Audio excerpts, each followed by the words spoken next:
ठंड में जेठानी की बालकनी में और देवरानी की छत पर रसोई। सौम्या अपनी माँ के पास आकर गुस्से में कहती है, माँ, भाभी आज फिर बालकनी में खाना बना रही है। इतनी ठंड में वो रोज रोज बालकनी में खाना बनाने लगती है और मजबूरी में हमें भी वहीं जाकर खाना पड़ता है। मैं तो साफ कह दे रही हूँ, मैं आज बालकनी में खाना नहीं खाऊंगी। क्या बताऊँ, मैं निशा बहू को इतनी बार समझा चुकी हूँ कि इतनी ठंड में बाहर खाना मत बनाया कर, लेकिन वो है कि समझती ही नहीं। अरे भाग्यवान, उसे खुले में काम करने की आदत है, उसे प्यार से समझाना पड़ेगा।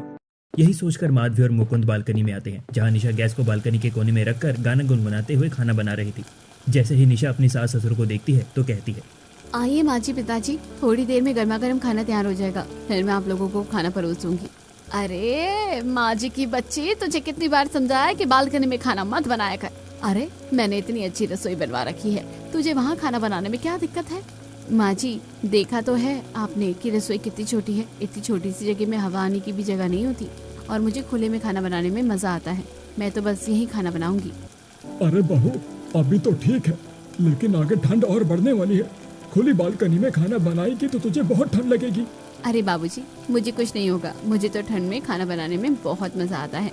हे भगवान, इसे समझाना तो भैंस के आगे बीन बजाना जैसा है। निशा फिर से गाना गुनगुनाने लगती है और खाना बनाने लगती है। वहीं विशाल, विजय और राकेश तीनों ऑफिस से आ जाते हैं। तभी विशाल कहता है, अरे सौम्या, कोई दिखाई क्यों नहीं दे रहा? तेरी भाभी और मम्मी पापा कहाँ हैं? और कहाँ होंगे भैया, भाभी बालकनी में खाना बना रही होंगी और माँ पिताजी भी वहीं होंगे। हाँ विजय भैया, सबने कितना मना किया है, लेकिन भाभी है कि बालकनी में ही खाना बनाती है, वो मानते ही नहीं। चलो फिर भैया, हम बालकनी में चलते हैं खाना खाने के लिए, क्योंकि मुझे तो बहुत तेज भूख लग रही है। तीनों भाई कपड़े चेंज करके बालकनी में पहुंच जाते हैं, जहां गैस चूल्हे के पास चटाई बिछाई हुई थी और माधवी और मुकुंद चटाई पर बैठे हुए थे। वे तीनों भी वहां पर बैठ जाते हैं। पीछे से सौम्या भी आकर वहीं बैठ जाती है। अब निशा तवे से गरम गरम रोटियां उतार कर सभी को खाना परोसने लगती है। सभी लोग खाना खाते हैं। तब निशा कहती है, बताइए बताइए, बाहर बालकनी की खुली हवा में बैठकर गर्मा गर्म खाना आप लोगों को कैसा लग रहा है? भाभी, खाने में तो बड़ा स्वाद आ रहा है, बस थोड़ी हवा चल रही है तो ठंड लग रही है। अरे राकेश, इंसान को इतना कमजोर भी नहीं होना चाहिए कि थोड़ी सी ठंड गर्मी बर्दाश्त न कर सके। ऐसे ही समय बीत रहा था और निशा रोज बालकनी में खाना बना रही थी। बीतते समय के साथ ठंड अब बहुत बढ़ चुकी थी। जनवरी की कड़कड़ाती ठंड में भी निशा बालकनी में ही खाना बना रही थी। एक दिन माधवी वहां आती है और निशा को समझाते हुए कहती है, अब बेटा, जनवरी की कड़कड़ाती ठंड है और कोहरा भी गिर रहा है, इतनी तेज हवा चल रही है, अब तू खाना रसोई में बना ले। क्या माँ जी, आप भी कैसी बातें करती है? अरे यहाँ खुले में कितना अच्छा लग रहा है मुझे। तभी पीछे से विशाल भी वहाँ पर आ जाता है और कहता है, अगर तुम्हें यही खाना बनाना है तो तुम बनाओ, लेकिन हमारे लिए खाना अंदर ही लाकर दे देना, हम वही खाएंगे। पतिदेव, कैसी बातें कर रहे हैं आप? खाना यहाँ बन रहा है तो खाना यही खाना चाहिए ना। यहाँ भी गंदा होगा, अंदर भी गंदा होगा, फिर खाना बनाकर अंदर लाते हुए तो ठंडा ही हो जाएगा। निशा से कह रही थी कि तभी बाकी के लोग भी वहाँ आ जाते हैं और निशा को समझाने की कोशिश करते हैं, लेकिन निशा किसी की नहीं सुनती। मजबूरी में सबको ठंड में बालकनी में बैठकर खाना खाना पड़ता है। खाना खाते हुए सौम्या कांपते हुए कहती है, बाप रे, इतनी ठंड लग रही है भाभी, कहीं मैं ठंड में जम न जाऊं। अरे बेटा, तू तो जवान है, हम बूढ़ों का तो और बुरा हाल है। पता नहीं इस लड़की को इस ठंड में खाना बनाने में क्या ही मजा आता है। ठंड में कांपते हुए सभी लोग खाना खा लेते हैं और फिर घर के अंदर चले जाते हैं। फिर निशा बालकनी की सफाई करती है। ऐसे ही समय बीत रहा था। एक दिन माधवी विजय से कहती है, विजय बेटा, आज तेरी बुआ का फोन आया था, वो तेरे लिए एक लड़की बता रही थी, तू कहे तो उस लड़की को जाकर देख आते हैं। अरे माँ, आप अपनी एक बहू तो शहर से लाई हो, देखा ना वो बालकनी में ही खाना बनाती है। माँ, इस बार हम गाँव की लड़की लाएंगे। अरे भाई, अगर तूने कोई लड़की पसंद कर रखी है तो बता दे, हम उसी से ही तेरा रिश्ता पक्का करवा देंगे। अरे पिताजी, वो मेरे ऑफिस में एक लड़का काम करता है, उसका नाम वीर है, वो गांव का लड़का है और उसकी बहन रजनी को मैंने ऑफिस में उसके लिए खाना लाते हुए देखा है। बड़े ही सुंदर है, मुझे तो बहुत गुणी लगती है वो, मुझे वो पसंद है। मैं आज ही वीर से बात कर लेता हूँ, कल हम लोग चलकर उसे देख लेते हैं।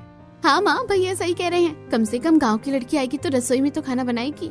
सौम्या की बात सुनकर माधवी हाँ कह देती है। अगले दिन सभी लोग रजनी के घर उसे देखने के लिए जाते हैं। रजनी सभी के लिए चाय लेकर आती है और वो सभी को अच्छी लगती है। तब माधवी कहती है, बहन जी, हमारी तरफ से तो ये रिश्ता पक्का समझिए। इस तरह रजनी और विजय का रिश्ता पक्का हो जाता है और बीतते समय के साथ 2 महीने के अंदर ही दोनों की शादी हो जाती है और रजनी दुल्हन बनकर विजय के घर आती है। निशा रजनी की आरती उतार कर गृह प्रवेश करवाते हुए कहती है, आओ आओ देवरानी जी, हमारे इस घर में आपका स्वागत है। अभी तक तो मैं अकेली ही इस घर को संभाल रही थी, अब हम दोनों देवरानी जेठानी मिलकर घर संभालेंगे। अरे बड़ी बहू, उसे सारे ज्ञान दरवाजे पर ही देगी या उसे अंदर भी आने देगी? हाँ हाँ माँ जी, सही कह रही हो। आओ आओ देवरानी जी, अंदर आओ। अब रजनी गृह प्रवेश करके अंदर आती है और फिर अपने कमरे में जाकर आराम करती है। अगले दिन सुबह वो सोकर उठती है, तैयार होकर, और अपनी सास के पास आकर कहती है, माफ करना माँ जी, इस कड़कड़ाती ठंड में सुबह जल्दी आंख नहीं खुली, इसलिए मुझे उठने में देरी हो गई। कोई बात नहीं बहू, वैसे तो आज तेरी पहली रसोई की रस्म थी, लेकिन तू लेट उठी है तो बड़ी बहू ने नाश्ता बना लिया होगा। हमने तो नाश्ता कर लिया, तू भी जाकर नाश्ता कर ले। अब रजनी रसोई में जाती है तो उसे वहाँ पर कोई नहीं दिखाई देता। तभी रजनी अपनी सास के पास आकर पूछती है, माँ जी रसोई में तो कोई है नहीं, जेठानी जी कहाँ पर है? अरे बहू, मैं तो तुझे बताना ही भूल गई, तेरी जेठानी रसोई में नहीं बल्कि बालकनी में खाना बनाती है। तू जल्दी से जाकर नाश्ता बना ले, फिर मोहल्ले की सभी औरतें तेरी मुंह दिखाई के लिए आने वाली होंगी। अब रजनी बालकनी में जाती है जहाँ निशा नाश्ता बना रही होती है। निशा रजनी को देखकर कहती है, अरे आओ आओ देवरानी जी, मैं आप ही का इंतजार कर रही थी, बैठो मैं आपका नाश्ता लगा देती हूँ। रजनी चटाई पर बैठ जाती है। अब निशा उसे चाय, बिस्किट और पोहा नाश्ते में दे देती है। अरे जेठानी जी, ये तो बड़ी अच्छी बात है कि आप बालकनी में नाश्ता बना रही हैं। चलो, इस घर में किसी को तो मेरा बालकनी में नाश्ता बनाना अच्छा लगा। वैसे कुछ भी कहो देवरानी जी, खुले में खाना बनाने और खाना खाने में दोनों में ही मजा अलग होता है। देवरानी जेठानी बातें करते हुए नाश्ता करती हैं। थोड़ी देर बाद मोहल्ले की सभी औरतें मुंह दिखाई के लिए आ जाती हैं। रजनी को देखकर विनीता कहती है, बहन तुम्हारी बहू तो बड़ी ही सुंदर है और बड़ी ही संस्कारी भी लगती है। वैसे माधवी बहन, तुम्हारी बड़ी बहू भी बड़ी सुंदर है, लेकिन एक बात समझ में नहीं आती कि तुम लोग अपनी बड़ी बहू से बालकनी में खाना क्यों बनवाते हो? बेचारी इतनी ठंड में बालकनी में बैठ कर खाना बनाती है। मालती ऐसे कह रही होती है कि तभी निशा वहाँ सभी के लिए चाय लेकर आ जाती है और ये सुनकर कहती है, अरे नहीं नहीं चाची जी, मैं खुद बालकनी में अपनी मर्जी से खाना बनाती हूँ। अरे बहू, रसोई के होते हुए तुम बालकनी में खाना क्यों बनाती हो? तुम्हें ठंड नहीं लगती क्या? नहीं नहीं विनीता चाची, मुझे तो बाहर बैठकर ही खाना बनाना पसंद है। थोड़ी देर बाद मुंह दिखाई की रस्म खत्म हो जाती है और सभी लोग अपने अपने घर चले जाते हैं। अब शाम हो जाती है। निशा माधवी से कहती है, भाजी अब शाम हो रही है, चलिए मैं खाना बनाने जा रही हूँ। आप लोगों को कुछ स्पेशल खाना हो तो बता दीजिए। बहू, तू हमारी कहाँ सुनती है, तू तो अपनी ही करती है। अब तो कॉलोनी वाले भी बोलने लगे हैं। माँ जी, आप तो कुछ ज्यादा ही सोचती हो। ऐसा कहकर निशा फिर बालकनी में जाती है और खाना बनाने लगती है। खाना बनाने के बाद निशा सभी को आवाज देती है, सासू माँ, ससुर जी, देवर जी, देवरानी जी, ननद जी, पतिदेव, सभी लोग आ जाइए, खाना तैयार है। निशा की आवाज सुनकर माधवी कहती है, हे भगवान, इतनी तेज हवा चल रही है, लेकिन तब भी उसे बालकनी में ही बैठकर हमें खाना खिलाना है। मुझे तो लगता है किसी दिन ये लड़की मुझे हार्ट अटैक दिलवाकर ही छोड़ेगी। सभी लोग आकर बालकनी में पीछे चटाई पर बैठ जाते हैं और निशा सभी को खाना परोस देती है। सभी लोग खाना खाने लगते हैं। तब निशा रजनी से कहती है, देवरानी जी, मेरे हाथों का खाना खाकर बताइए कि खाना कैसा बना है। जेठानी जी, कुछ भी कहो, आपके हाथ में स्वाद तो है। रजनी की बात सुनकर निशा खुश हो जाती है। सभी लोग खाना खाकर जल्दी से अपने अपने कमरे में जाकर रजाई में घुस जाते हैं। ऐसे ही एक हफ्ता बीत जाता है। एक दिन सौम्या माधवी से कहती है, माँ, छोटी भाभी को आए हुए एक हफ्ता बीत गया है। मैं तो कह रही हूँ कि अब आपको छोटी भाभी से भी खाना बनवाना चाहिए। हाँ सौम्या, तू सही कह रही है। कम से कम छोटी बहू रसोई में तो खाना बनाएगी तो हमें घर के अंदर बैठकर खाना खाने को तो मिलेगा। यही सोचकर माधवी रजनी को आवाज देती है। रजनी वहाँ आती है तो माधवी कहती है, रजनी बहू, तेरी शादी को एक हफ्ता बीत गया है और मैं तो कह रही हूँ कि आज से तू ही खाना बना। वैसे भी बड़ी बहू बालकनी में खाना बनाकर बालकनी को गंदा रखती है। हमारी रसोई में सारी सुविधाएं हैं, तो तू हमें रसोई में ही खाना बनाकर खिला। हाँ हाँ माँ जी, क्यों नहीं, मुझे तो खाना बनाना बहुत पसंद है। आप चिंता मत कीजिए, आज रात का खाना मैं ही बनाऊंगी। ऐसा कहकर रजनी रसोई की तरफ चली जाती है। माधवी बहुत खुश हो जाती है और सौम्या से कहती है, लगता है अब हमारे जीवन में सुकून आ जाएगा और हमें घर के अंदर बैठकर खाना खाने को मिलेगा। अब रजनी रसोई में जाती है और सभी के लिए रात का खाना बनाती है। खाना बनाते हुए रजनी मन ही मन सोचती है, किचन में खाना बनाना कितना मुश्किल काम है। खैर कोई बात नहीं, आज किचन में ही खाना बना लेती हूँ। ये सोचकर रजनी किचन में खाना बनाती है और फिर सभी लोगों को डाइनिंग टेबल पर परोस देती है। सभी लोग खाना खाने बैठते हैं। माधवी खाना खाकर खुशी से कहती है, अरे वाह, आज तो जमाने के बाद डाइनिंग टेबल पर बैठकर खाना खाने को मिला है। बड़ा ही सुकून आ रहा है मन को। हाँ माँ, आप सही कह रही हैं। और रजनी, खाना भी तुमने बहुत अच्छा बनाया है। वैसे देवर जी, अपनी ही पत्नी की तारीफ करोगे या मेरी भी करोगे? खाना तो मैं भी बहुत अच्छा बनाती हूँ और खुले में खाना खिलाती हूँ, जिससे खाने का मजा और बढ़ जाता है। निशा की बात का किसी ने कोई जवाब नहीं दिया। अगले दिन सुबह रजनी नाश्ता बनाकर सभी को नाश्ता कराती है। उसके बाद वो अपने पति से कहती है, सुनी जी, मुझे बाजार जाना है, बाजार से कुछ चीजें लानी है, तो आप मेरे साथ बाजार चलिए। अरे बेटा, उसे बाजार ले जा, खाना बनाने के लिए सब्जी और बाकी चीजों की भी जरूरत होगी। रजनी बेटा, तू अपनी पसंद से सारा सामान ले आना। अब रजनी विजय के साथ बाजार जाती है और अलग अलग तरह की सब्जियां खरीदती है। उसके बाद वो जरूरत का सामान भी खरीदती है और वापस घर आ। दोपहर में वो कमरे में आराम करती है। शाम होते ही वो अपनी सास के पास आती है और कहती है, माँ जी, मैं खाना बनाने जा रही हूँ, बता दीजिए आप लोगों को क्या क्या खाना है। रजनी बेटा, इस ठंड के मौसम में तो मक्के की रोटी और चने का साग बहुत अच्छा लगता है। साथ ही तू पकोड़े वाली कढ़ी भी बना लेना। अब रजनी रसोई में जाती है और राशन लेकर सीढ़ियों से छत की तरफ जाने लगती है। ये देखकर सौम्या कहती है, अरे भाभी, आप ये सारा राशन और बर्तन लेकर छत पर कहाँ जा रही हो? सौम्या, थोड़ा इंतजार करो, तुम्हें खुद पता चल जाएगा कि मैं छत पर क्यों जा रही हूँ। ऐसा कहकर रजनी सीढ़ियों से ऊपर चली जाती है। सौम्या दौड़ते हुए अपनी माँ के पास आती है और कहती है, माँ, रजनी भाभी राशन और बर्तन लेकर छत की तरफ गई हैं। अरे छत पर तो इतनी ठंड है, वो भला इतनी शाम को किस लिए गई होगी? हे भगवान, कहीं छत पर खाना बनाने तो नहीं चली गई? नहीं नहीं, ऐसा नहीं हो सकता।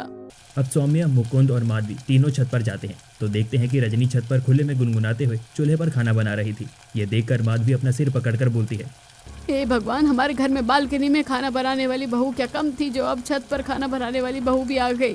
अरे भाग्यवान, वो सब छोड़ो और चलो बहू को समझाते हैं, वरना कहीं ऐसा ना हो कि हमें बालकनी के बाद इस खुली छत पर खाना खाना पड़े। अब मुकुंद, सौम्या और माधवी तीनों रजनी के पास पहुंचते हैं। तब माधवी कहती है, अरे बहू, ये क्या, तू छत पर खुले में इतनी ठंड में खाना क्यों बना रही है? खाना तो तुझे रसोई में बनाना चाहिए। कहाँ है ना माँ जी कि रसोई में हमको बहुत घुटन होती है, यहाँ खुले में खाना बनाने में हमको बहुत अच्छा लगता है। अरे लेकिन बहू, इतनी ठंड में तू खाना तो बना लेगी, लेकिन हम यहाँ बैठकर खाना खाएंगे तो बीमार हो जाएंगे। अरे पिताजी, आप कैसन बात कर रहे हैं? हम भला आपको बीमार कैसे होने देंगे? देखिए, हम चूल्हे के पास चटाई बिछाए हैं, यहीं गर्मा गर्म खाना बैठकर खाएंगे तो आपको बड़ा ही आनंद आएगा। रजनी ऐसे कह रही थी कि तभी दोनों भाई और निशा भी रजनी को ढूंढते हुए छत पर आ जाते हैं और रजनी को चूल्हे पर खाना बनाते देख राकेश कहता है, इसका मतलब है माँ कि भाभी अब खुले में छत पर खाना बनाएंगी और हमें छत पर खाना पड़ेगा। हाँ देवर जी, इसका मतलब यही है कि अब आप लोगों को खुली बालकनी में ही खाना खाने को मिलेगा और खुली छत पर भी खाना खाने को मिलेगा। निशा की बात सुनकर माधवी अपना सिर पकड़ लेती है। सभी लोग रजनी को समझाने की कोशिश करते हैं, लेकिन रजनी नहीं समझती। फिर वो चटाई लगाकर खुली छत पर ही सभी लोगों को खाना लगा देती है और गर्मा गर्म रोटियां उतार कर सभी को देती है और कहती है, बताइए माँ जी, चूल्हे की गर्मा गर्म रोटियां खाने के बाद स्वाद तो आ रहा है ना? हाँ बहू, इस जनवरी की कड़ाके की ठंड में छत पर खाना खाना बड़े ही मुसीबत की बात है।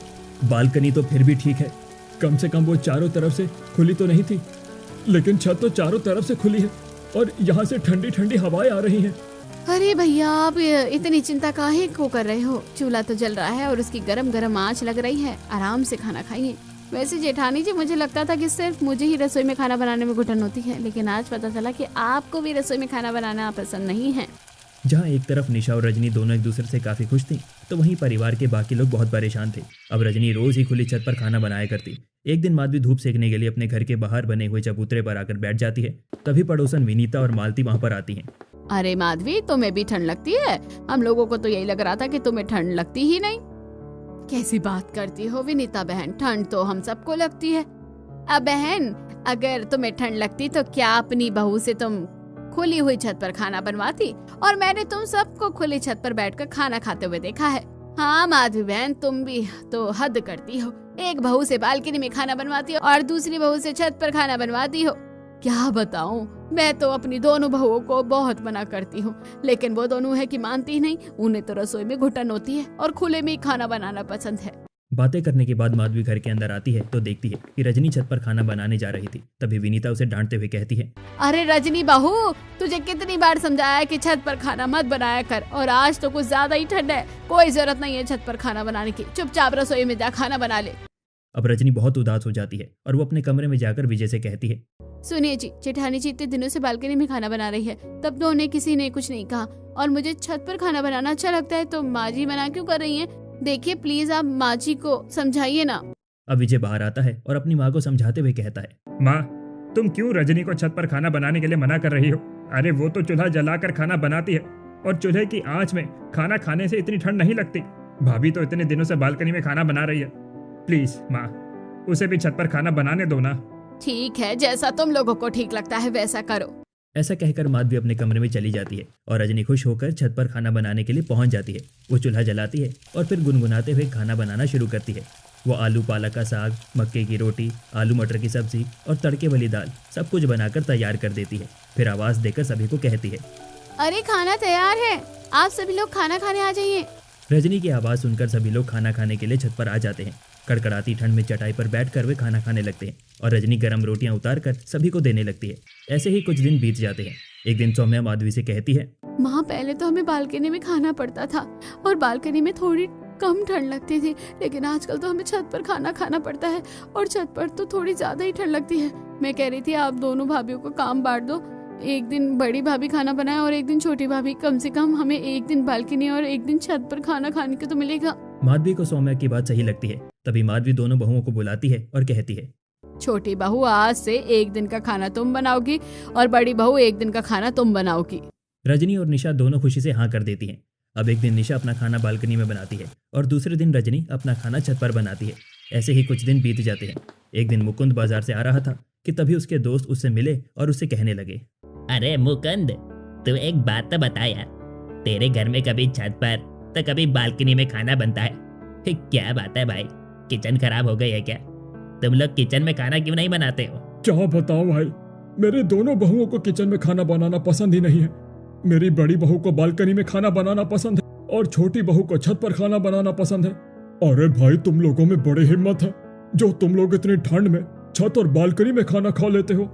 ऐसे ही दिन बीत रहे थे। एक दिन मुकुंद सभी लोगों से कहता है, मैं सोच रहा था कि हम सभी लोग बाहर कहीं खाना खाने के लिए चलते हैं। काफी दिनों से हम कहीं बाहर खाना खाने के लिए भी नहीं गए।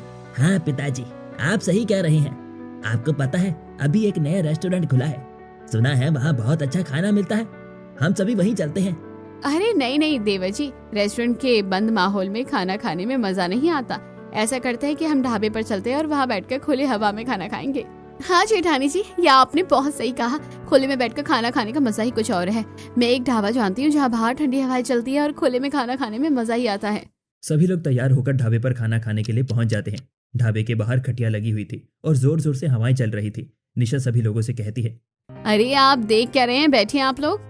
सभी लोग बैठ जाते हैं। थोड़ी ही देर में वेटर आता है और निशा सभी के लिए खाना ऑर्डर कर देती है। मक्के की रोटी, सरसों का साग, पकौड़ी वाली कड़ी, दाल तड़का और रायता, ये सब कुछ थोड़ी ही देर में बनकर आ जाता है।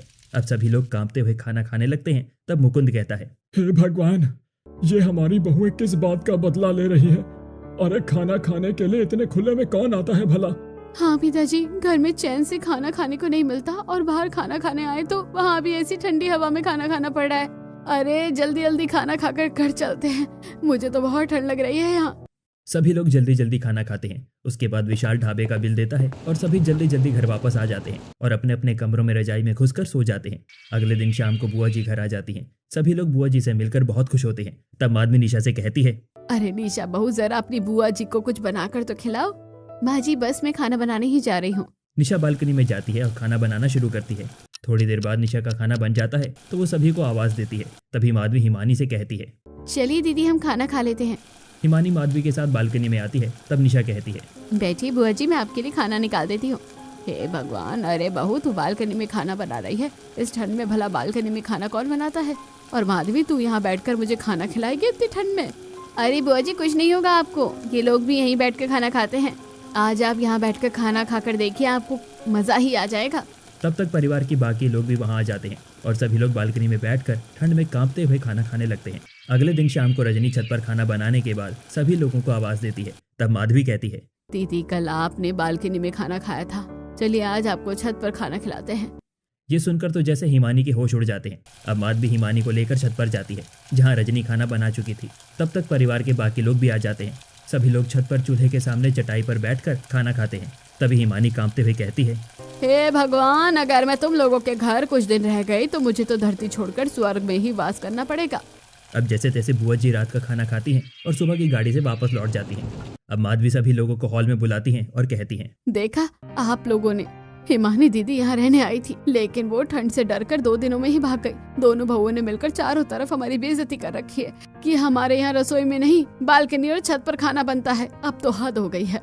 हाँ भाई, माधवी सही कह रही है। बहू, तुम दोनों को अपनी आदतें बदल लेनी चाहिए। पापा जी, हमारी आदत में ऐसा कुछ गलत है ही नहीं जिसे हमें बदलने की जरूरत पड़े। आप लोगों को अपनी सोच बदलनी चाहिए। बस बहुत हो गया, अब मुझे तुम दोनों की कोई बकवास नहीं सुननी है। तुम दोनों को बालकनी और छत पर खाना बनाना है ना, तो ठीक है बनाओ, लेकिन आज के बाद मैं तुम दोनों का बनाया हुआ खाना नहीं खाऊंगी। ऐसा कहकर माधवी गुस्से से अपने कमरे में चली जाती है। तब सौम्या कहती है, भाभी, आप लोगों ने माँ को आज कितना गुस्सा दिला दिया है। ऐसा कहकर सौम्या भी अपने कमरे में चली जाती है। अब शाम हो जाती है और निशा बालकनी में खाना बनाती है। खाना बनाकर वो सभी लोगों को खाने के लिए बुलाने लगती है। जब मेरी पत्नी ही खाना नहीं खा रही है तो मैं उसे छोड़कर खाना कैसे खा सकता हूँ। ऐसा कहकर मुकुंद अपने कमरे में चला जाता है। तब निशा विशाल को खाने के लिए कहती है। तब विशाल कहता है, देखो निशा, अपने बूढ़े माता पिता को छोड़कर मैं अकेले खाना नहीं खा सकता। ऐसा कहकर विशाल भी अपने कमरे में चला जाता है। तब निशा विजय, राकेश और सौम्या को खाना खाने के लिए कहती है। वो तीनों भी मना कर देते हैं और अपने अपने कमरे में चले जाते हैं। ऐसे ही आज का दिन बीत जाता है। अगले दिन रजनी छत पर खाना बनाती है और सभी लोगों को खाने के लिए बुलाने आती है, लेकिन सभी लोग खाना खाने से मना कर देते हैं। तभी सौम्या दौड़ते हुए आती है और कहती है, पिताजी भैया जल्दी चलिए, माँ बेहोश हो गई है।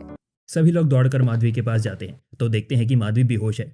अब विशाल जल्दी से डॉक्टर को फोन करता है। थोड़ी देर बाद डॉक्टर आता है और माधवी का चेकअप करता है। फिर कहता है, देखिए, ये कमजोरी की वजह से बेहोश हो गई थी। लगता है इन्होंने 2-3 दिनों से कुछ खाया नहीं है। मैंने दवाइयाँ दे दी हैं, आप लोग इन्हें खाना खिलाइए और इनका ख्याल रखिए। डॉक्टर ऐसा कहकर चला जाता है। अब मुकुंद अपनी दोनों बहू से कहता है, देखा, तुम दोनों ने अपनी जिद का नतीजा। आखिर मुझे बताओ तो सही कि क्या परेशानी है तुम दोनों को रसोई में खाना बनाने में। पिताजी, किचन में खाना बनाने में मुझे घुटन होती है क्योंकि मैं उत्तराखंड से हूँ और वहाँ की प्रकृति में मुझे पहाड़ों के बीच खाना बनाने की आदत है, इसलिए मैं बालकनी में प्रकृति को देखकर खाना बनाना चाहती हूँ। और पिताजी, मैं गांव की हूँ और गांव में तो खुले आंगन में ही खाना बनता है, इसलिए मुझे भी खुले में खाना बनाने की आदत है। और किचन में कोई भी खिड़की नहीं है, इसलिए मुझे वहाँ परेशानी होती है और मैं छत में खाना बनाती हूँ। बेटा, अगर मैं तुम्हारी समस्या का हल कर दूं तो क्या तुम दोनों रसोई में खाना बनाओगी? हाँ पिताजी। विशाल और विजय, आज ही तुम लोग घर में काम लगाओ और रसोई में एक बड़ी सी खिड़की बनवाओ और हाँ, उसमें 2 एग्जॉस्ट फैन भी लगवाओ। अब विशाल और विजय कुछ मजदूरों को बुलवाकर रसोई में खिड़की बनवाते हैं और 2 एग्जॉस्ट फैन भी लगवाते हैं। ये देखकर दोनों बहुएं खुश हो जाती हैं। तब मुकुंद कहता है, लो, अब तुम दोनों को किचन में सफोकेशन नहीं होगी। आज से खाना यही बनाओ। अब दोनों बहुएं एक साथ मिलकर किचन में खाना बनाती हैं और खाना बनाकर डाइनिंग टेबल पर परोस देती हैं। ये देखकर माधवी भी बहुत खुश होती है। सभी लोग खाना खाते हैं। फिर माधवी कहती है, बहू, आज मैं तुम दोनों के रसोई में खाना बनाने से बहुत खुश हूँ। अब दोनों बहुएं अपनी सास से माफी मांगती हैं और फिर रसोई में खाना बनाने का वादा करती हैं।